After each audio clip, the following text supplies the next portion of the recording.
With the release of TFT, I wanted to make a series of informational videos about the different types of things that are going on in the game, such as origins, classes, item combinations, unit compositions, unit positioning. This first video is going to be about origins and the 13 origins.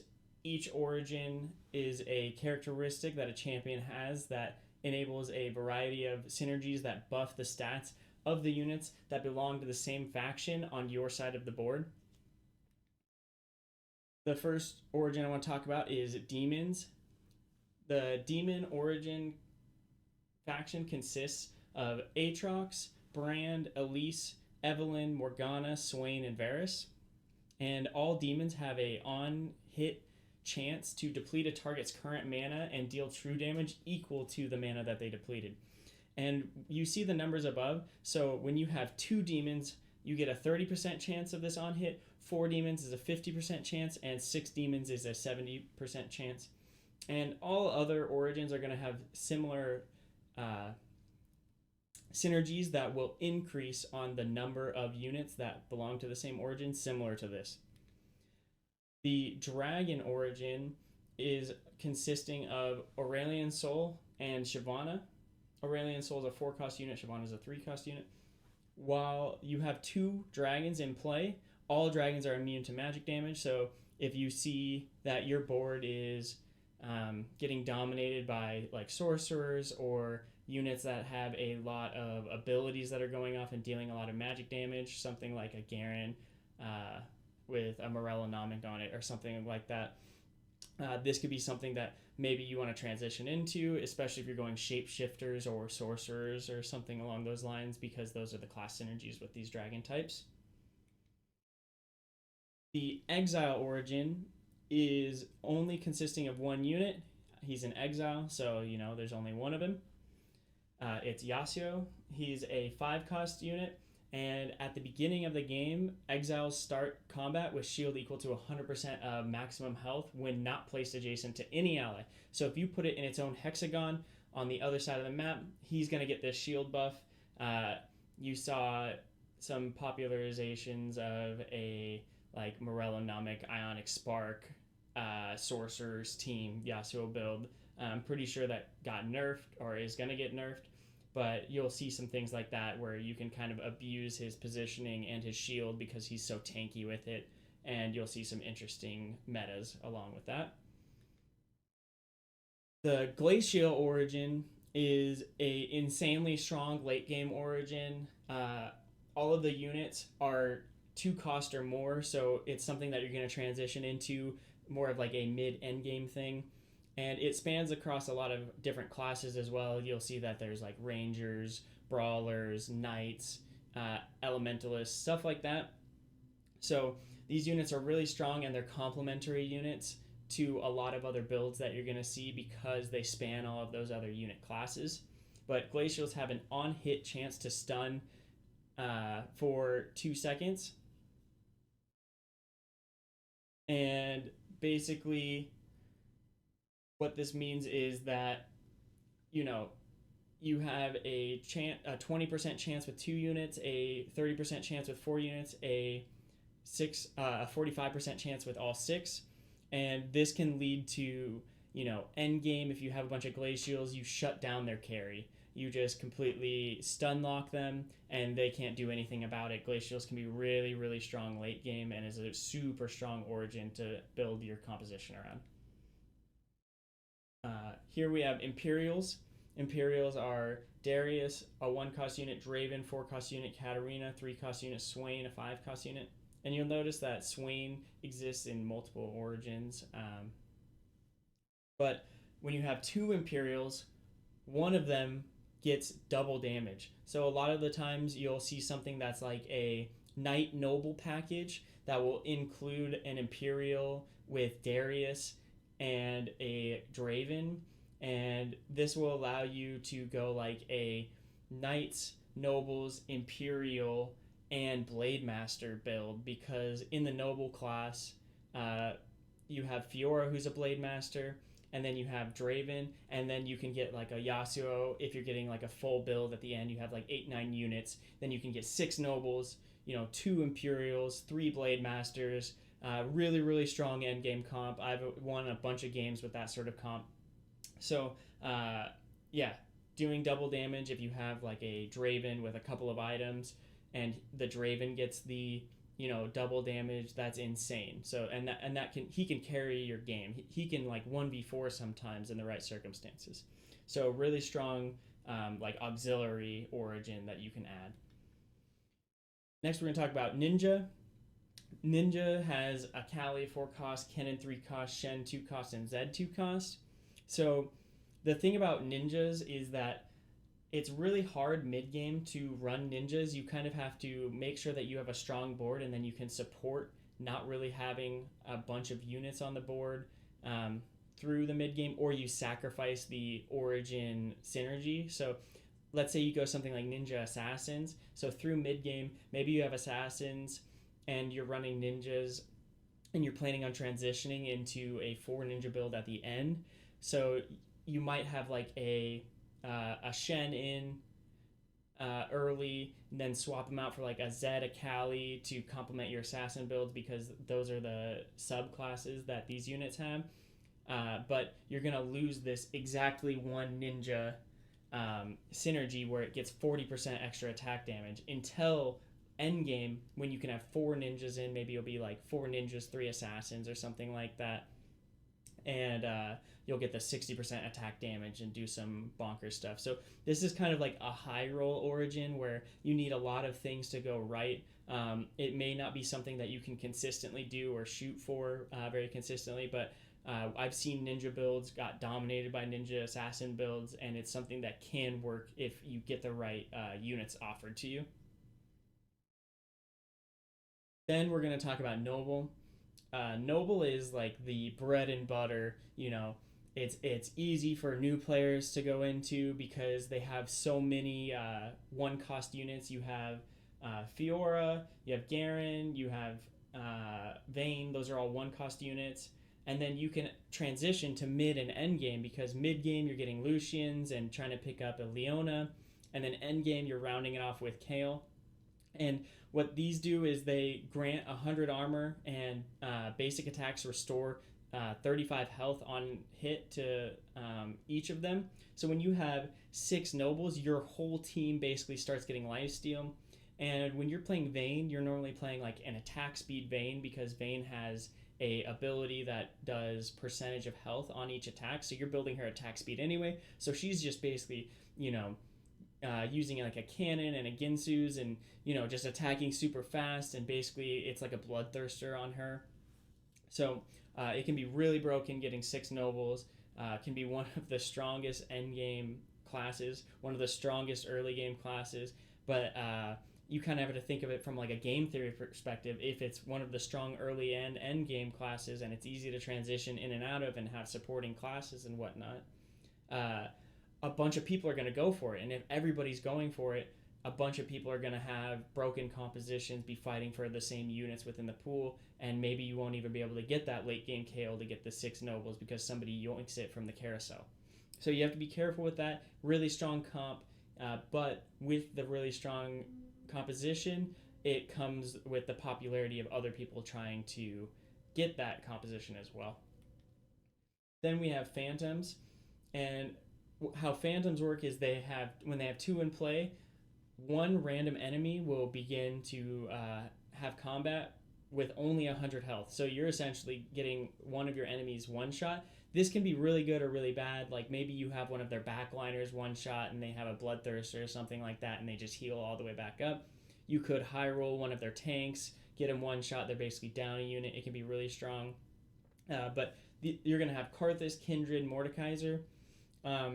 One of the really good units out of here that I like to play with is Kindred.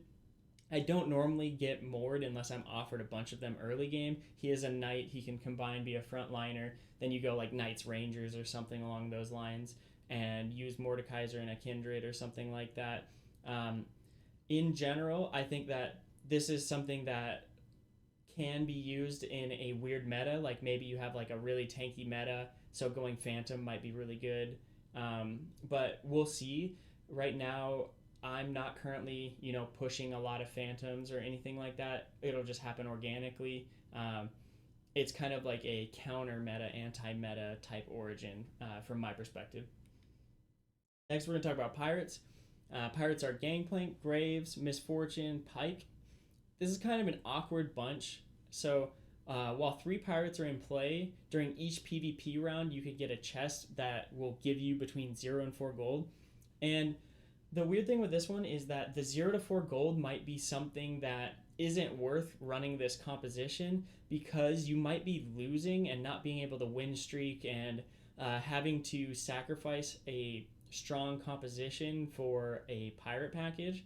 That being said, Pike is a really strong assassin, and Graves is a single cost unit, and he's also a gunslinger. So if it just so happens that maybe you get like a pirate package early, and there really isn't that many units, maybe swapping it in only for PvP rounds, swapping out your base package, trying to get that 0 to 4 gold, bringing whatever the unit was back in, completing your composition when you're going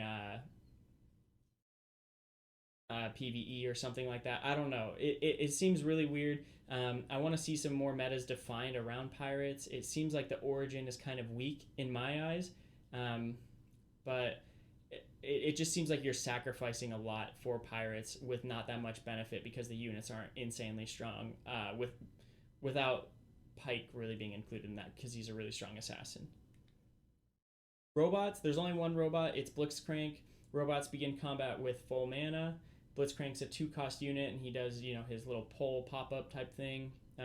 So he can be used if you position your units correctly, and maybe early game you want to yoink a couple of the 80 carries in the back line, and you set up kind of like a trap on the side with your Blitzcrank to try to get an easy kill and then snowball the rest of the round.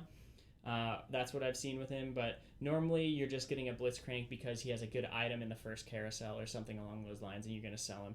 So we'll see how Blitzcrank develops going forward, or if there's any metas where it's meta to position a Blitzcrank with a trap to try to get some compositions beat. We'll see going forward. The metas are all still pretty young. Then we have Void. Void is one that's really interesting, and I haven't experimented with very much out of like all of the origins. But if you can get some early game Kassadins and Kha'Zix, which are both 1-cost units, and then maybe you have like, I don't know, some brawler comp that you want to go with the Rek'Sai or Cho'Gath or something along those lines, it can be really good because basically you'll get 50% armor penetration, and you'll be able to have your supporting units be able to melt if they're like an attack oriented composition besides the 3 voidlings. Then we have Wild. Wild is one of the best early game compositions that you can do because there's 2 1-cost units with Warwick and Nidalee, and then Ahri is a 2-cost unit, and it's really easy to get to 4 wilds, which stacks attack speed. So how these work is Wild generate a Fury on hit up to 5, which gives 7% attack speed per stack. So you can get 35% extra attack speed, and this can be really, really brutal early game, especially if you can get like a T3 Nidalee early, T3 Warwick, go into, the Ahri and the Rengar as a placeholder until Gnar. Gnar is one of the best CC that you can get in the game. He's a 4-cost unit, so you're going to be getting him into like mid-late game, but absolutely insane. Also with Wild is that Gnar and Nidalee both share a shapeshifter class, so you can basically synergize with these classes with like a Shyvana or something along those lines. Ahri's a sorcerer. You can go like Wild, sorcerer, shapeshifter, and get some really, and dragon, because you'll go like Ahri, Shyvana, Gnar, Asol, Nidalee, Warwick, and then one other sorcerer that you like in there, and that's a really, really strong composition. So you can start off strong early game, then kind of go into a a like shapeshifter mid game, sorcerer end game type thing, or mix and mash it depending on how your rolls go and what sort of units are offered to you. But all around, Wild's a very strong origin and allows you to synergize with a lot of different classes that have a lot of success right now in the metas. Next, I'm going to talk about Yordles. So Yordles have a chance to blind and dodge enemy attacks. So uh, if you have 3 Yordles, 20% chance, 6 Yordles, 50% chance. And I've been absolutely dominated by a 6 Yordle build. I was running a like attack speed, Vayne hyper carry with Draven, and literally my 80 carries are just sitting there, trying to hack away at these little Yordles, getting dodged, not hitting anything. And so this can be like a really strong off meta build if you get the right rolls and catch some people by surprise. That being said, it is kind of like a high roll origin, but it can be really, really successful. I've seen a lot of people win if you get the right items, get the right rolls, and you can build this from start to finish because Tristana's 1 cost unit. Then you have like Lulu in the 2 cost spot. Then you have like Viegar, Poppy, Kennen in the 3-star, and then the Gnar is a 4 cost unit. So altogether, you're going to be like starting with Tristana, then mid game, you're going to be picking up everything else like Lulu, Poppy, Viegar, Kennen, all that stuff. And then mid to end game, trying to pick up the Gnar. So it can be really good. Kind of a high risk, high reward type origin. But I've seen it dominate, and sometimes those are just the units that are offered to you. Now that we've gone over all of the different 13 origins, I want to go to like best ofs. So best early game origins are Noble for sure and Wild. And the reason that Noble is one of the best early game origins is there's 3 different 1-cost units in Garen, Vayne, and Fiona. And Garen and Vayne are both late game carries, especially if you get a Morellonomic on Garen, and Vayne can even just carry it without items. But if you get a cannon on her, or you get a Ginsu's on her, or both, or just really, really strong late game as well. So the strong early game synergies of nobles are things like the gunslinger. So if you can get like a Graves early, get a T2 Graves, then you get a Lucian, then you get the gunslinger bonus. You have Garen, that's a knight. Then you can go Darius later and get the extra knight bonus of the blocking extra basic damage. Vayne is a ranger. You can get 2 rangers as a buff. So early game, this allows you to develop into a lot of different mid-game connections. So really, really strong. I'm mostly trying to focus on the best early game components, but when you're talking about a good early game, you have to know how that transitions through the rest of the game as well. And this composition is a good early game origin to focus on. 1, because the synergy is really strong, and 2, because it allows you to transition through the rest of the game really well. Then you have Wild. And Wild has 2 different 1-cost units, which is one of the top amounts of 1-cost units in Nidalee and Warwick. Nidalee can be a late game carry. You put the right items on her, just like a Vayne. You get a Ginsu's, you get a cannon on her. She's got that extended range. Everything can't be dodged. Also with Wilds, you only need 2 units to activate the synergy instead of 3. So you only have to hit the Warwick and Nidalee early. But that being said, it's also very cheap to hit the 4-unit synergy with the Rengar and the Ahri and the Nidalee and Warwick, as well as to give your whole composition that attack speed buff. Then you can navigate into late game with like shapeshifters, sorcerers, dragons type thing, which can be a really successful comp. So you start out early, you get the 1 sorcerer with Ahri, you get the shapeshifter with Nidalee, and then you end up getting a Gnar late game, like Shyvana late game. Then you have your 3 shapeshifters. You pick up a Aurelion Soul. There's your 2nd sorcerer. your second dragon, then you get the dragon synergy, and then you need one more sorcerer, round it all out, and that's a really good package to win the game. So you get the sorcerer buff, shapeshifter buff, dragon buff, and the wild buff. It can just dominate endgame. And so the two takeaways of these are that they have a lot of early game options, and then they have a lot of good auxiliary synergies that you can transition across through mid game and end game as well. So these are some of my top picks to go early game, and hopefully this helps you out.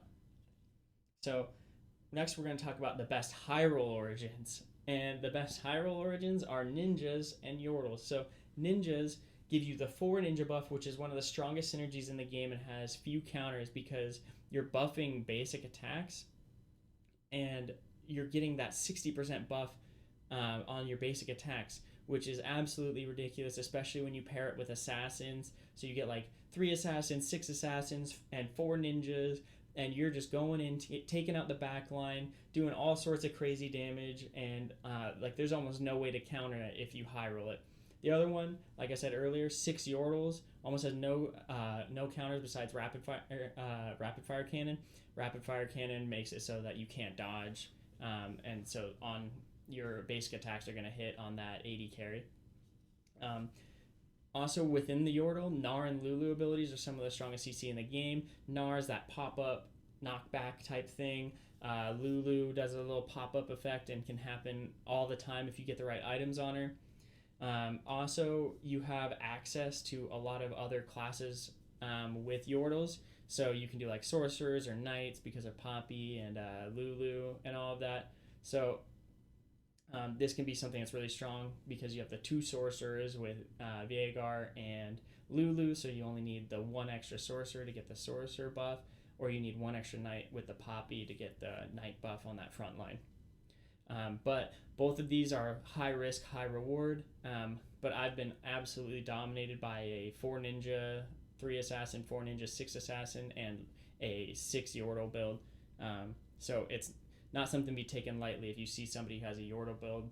If they have built it correctly and have gotten there late game and have a lot of strong units, it can be something that's very hard to counter. Next, I'm going to talk about best late game origins. So you'll have Glacials, and Glacials are some of the strongest endgame units on average because the high cost of the units.